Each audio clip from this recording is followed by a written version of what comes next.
what I think is interesting about this particular day in Kwanzaa, collective work and responsibility, is basically an anti-capitalist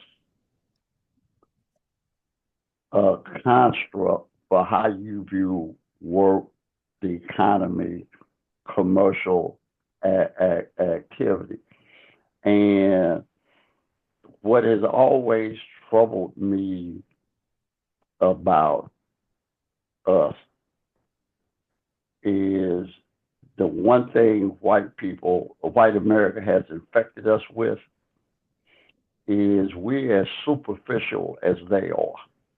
Okay, and it's really our undoing. Okay, uh,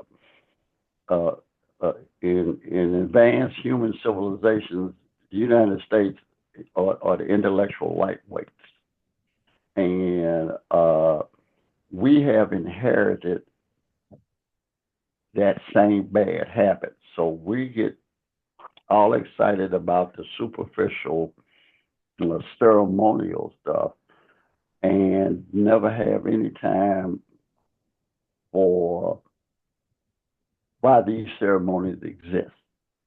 So we can dress up, we can parade, we can even feast, but we never have a take a moment to understand that these rituals exist because of some values and a perspective for the universe that we have. And the rituals are designed to remind you and reinforce your commitment to it.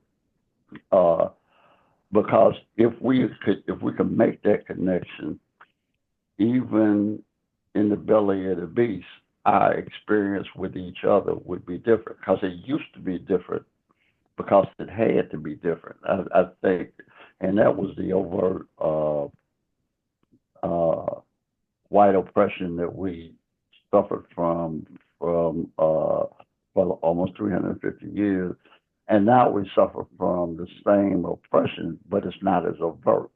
We move from a 1984 model of oppression to a brave new world. I mean, we can get high, have a good time, but fundamentally, you're still just as alienated and messed up.